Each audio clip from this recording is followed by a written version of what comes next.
হাদিসের ক্লাসে ছাত্রের অভাব নাই, কিন্তু তাফসীরের ক্লাসে ছাত্র খুঁজে পাওয়া যায় না। এখন বুখারী শরীফ খতম করতে পারলে তাতে অনেক সওয়াব। কোরআন শরীফ আনুষ্ঠানিকভাবে খতম করে, বুখারী শরীফও খতম করে। আমার মূল বক্তব্য যেটা, সেটা হচ্ছে কোরআনে কারীম আল্লাহ তাআলা বলছেন বুঝা পড়ো। কোরআন বোঝা সহজ না কঠিন? আমি আপনার কাছে জিজ্ঞেস নেই,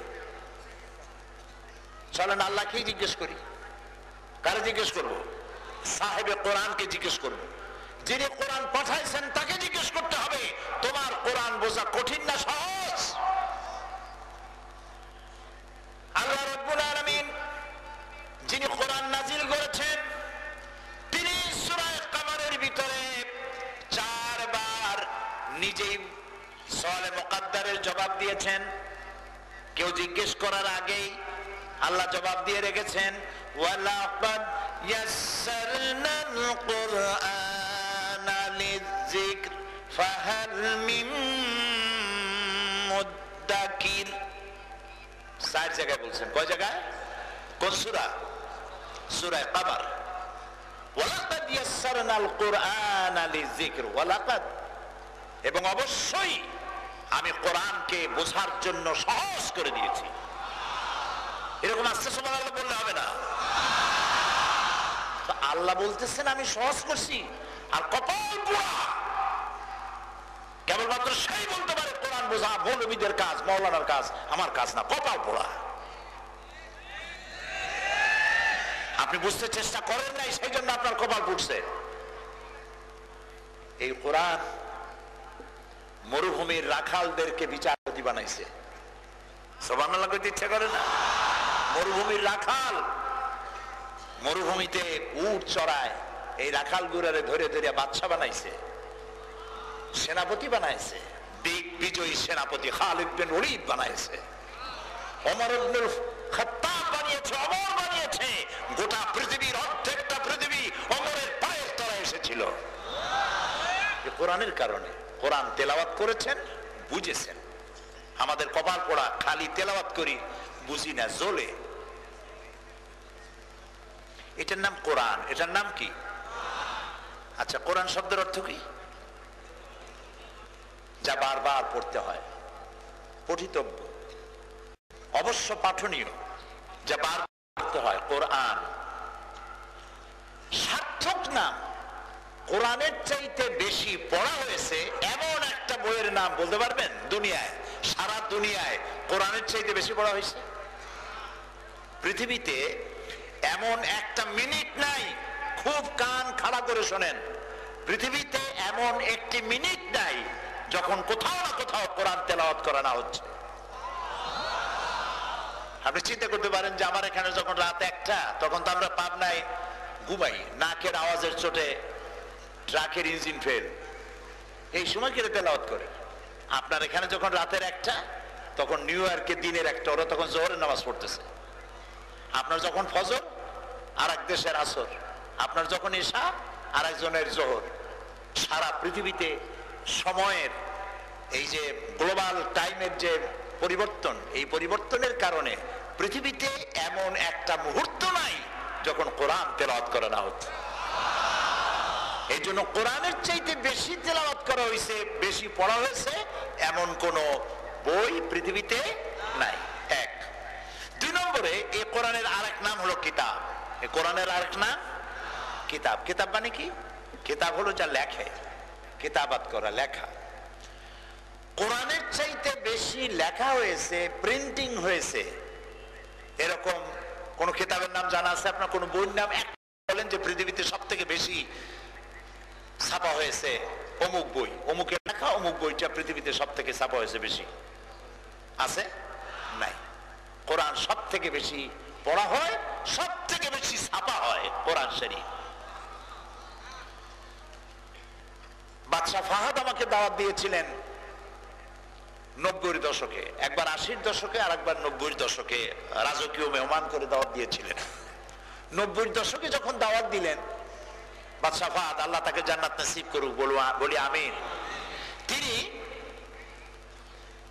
আমাদের সাথে যে প্রোটোকল অফিসার যারা ছিল, যেসব দর্শনীয় জিনিস আমাদেরকে দেখালেন, তার মধ্যে যা কিছু আল্লাহ দেখাইছেন ওনার মাধ্যমে, তার মধ্যে একটা তো ছিল আল্লাহর ঘর দেখাইলেন ভিতরে নিয়ে, আলহামদুলিল্লাহ। কাবা শরীফের ভেতরে আল্লাহ ঢুকালেন দয়া করে। আর দেখালেন মদিনা মুনাওয়ারায় মুজাম্মা মালিক Fahad, Fahad printing press. Fahad printing press হচ্ছে দুনিয়ার সর্ববৃহৎ প্রেস, এর থেকে বড় প্রেস পৃথিবীতে নাই। সেখানে শুধু কোরআন শরীফ ছাপা হয়, আর কিচ্ছু না।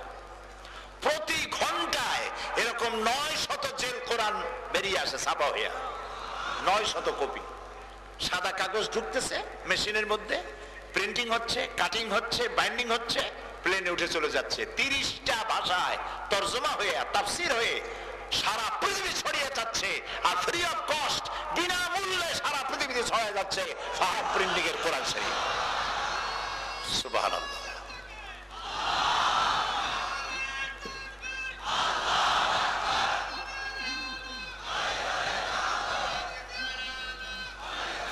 এইটাই ভালো স্লোগান, এইটাই সুন্দর স্লোগান, আল কোরআনের আলো, আল কোরআনের আলো। এইটা ভালো স্লোগান, কপাল খোলার স্লোগান। আর এইটা উল্টা সবগুলা কপাল পোড়ার স্লোগান। সুতরাং ইসলামের কোরআনের আলো ঘরে ঘরে পৌঁছায় দিতে হবে। কোরআনের নাম কোরআন, এর নাম কিতাব। রাসূল কারীম সাল্লাল্লাহু আলাইহি সাল্লাম বলেছেন, লা তুহসা আজাইবুহু ওয়া লা তুবলা গারাইবু। এটা কোনোদিন পুরান হবে না। সুবহানাল্লাহ, সুবহানাল্লাহ। কোনোদিন পুরাতন হবে না। ফিহে মাসাবিহিল হুদা, এটা হলো হেদায়েতের মশাল, হেদায়েতের মশাল। ও মানারিল হিকমা, আর এটা হচ্ছে বিজ্ঞানের সুউচ্চ মিনার।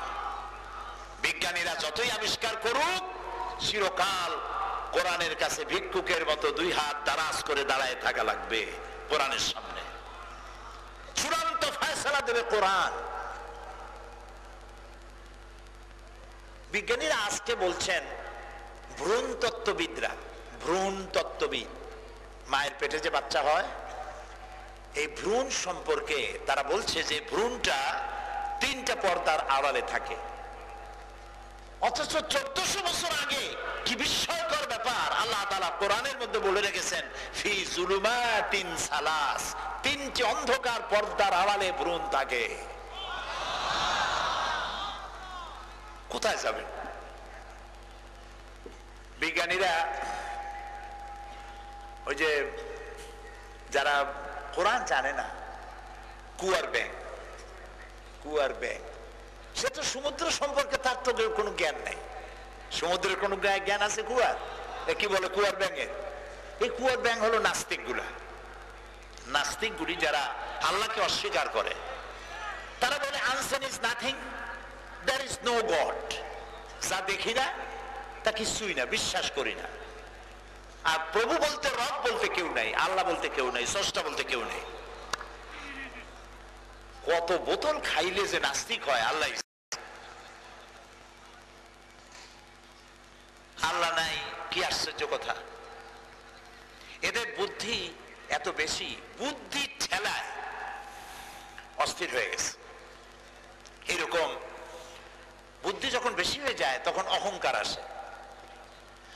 আর আল্লাহ তাআলা শিখাই দিয়েছেন সব থেকে বড় অহংকারী কে? শয়তান। আপনারা কি তাফসীর না শুনতে মনে হয় ভুলে গেছেন সব থেকে বড় অহংকারী কে? শয়তান সব থেকে বড় অহংকারী। সে বলেছে, আমি তো আনা খায়রুম মিনহু, আদমের চাইতে আমি ভালো। খালাকতাহু মিন তিন ওয়া খালাকতানি মিন নার, তারে বানাইছো মাটি দিয়ে, আর আমারে বানাইছো আগুন দিয়ে। আনা খায়রুম মিনহু, আমি ওর থেকে বেশি বুঝি। তো বেশি বোঝা ভালো না, সব থেকে ভালো হলো এই কথা বলা, সুবহানাকা লা ইলমা লানা, আমার কাছে কোনো ইলম নাই। দেখছেন সুলাইমান আলাইহিস সালাম কথা বলতেছেন পিঁপড়ার রাজার সাথে। কার সাথে কথা বলতেছেন? কোথায় আছে? কোরআন শরীফে। কোন সূরা? সূরা আন-নামল। পিঁপড়ার সাথে কথা বলতেছেন। সুবহানাল্লাহ কইতে ইচ্ছা করে না? পিঁপড়ার সাথে কথা বলতেছেন। পিঁপড়ার রাজা কথা বলতেছে মানুষের রাজার সাথে। সারা দুনিয়ার আল্লাহ তাআলা তাকে মানতিক তাইর, সমস্ত প্রাণীর কথা আল্লাহ তাকে বোঝার তৌফিক দান করেছেন। তিনি পিঁপড়ার কথা বুঝতেছেন, পিঁপড়াও সুলাইমান আলাইহিস সালামের কথা বুঝতেছেন।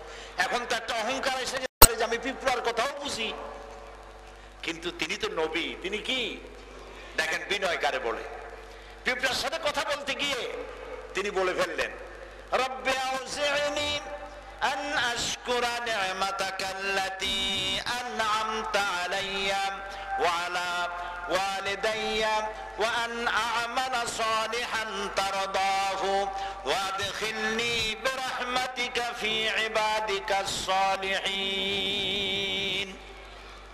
রব্বি আউজি'নি আন আশকুরা নি'মাতাকাল্লাতী আন'আমতা আলাইয়া, হে আল্লাহ তুমি আমাকে ওই পরিমাণ শুকর আদায় করার তৌফিক দাও যে পরিমাণ নিয়ামত তুমি আমারে দান করছো, আমার মা বাপের উপরে যে পরিমাণ নিয়ামত দান করছো।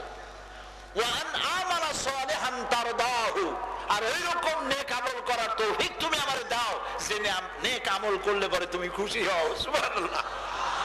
ওয়া আদখিলনি বিরহমাতিকা ফি ইবাদিকাস সালিহিন, আর আমাকে তুমি দয়া করে আপন করুণায় সালিহিনদের মধ্যে শামিল করে নাও। সুবহানাল্লাহ। তো যখন জ্ঞান বেশি হয় তখন সে বিনয়ী হয়। আল্লাহ তাআলা বলেন, দেখো না গাছগুলা, গাছের ফল যখন পাকে তখন গাছের ডালগুলা উপরের দিকে যায় না নিচের দিকে আসে? আম পাকলে ডাল কি উপরে ওঠে না নিচে নামে? কাঁঠাল পাকলে ডাল নিচে নামে না উপরে ওঠে? সমস্ত ফল যত পাকে তত নিচে নেমে আসে। এটা বিনয়ের প্রকাশ। সুবহানাল্লাহ। ফলে শিখাইতেছে আল্লাহ তাআলা কোরআন শরীফে বলছেন, এগুলো দেখে শেখো, শেখো। একটা ফল আছে পাকলে ডাল শুদ্ধ উঁচু হয়ে যায়, ওইটা কি বলতে পারেন দেখি? একটা টেস্ট, পাবনাবাসীদের উপর পরীক্ষা। কাঁচামরিচ? আরে হইল না, হইল না।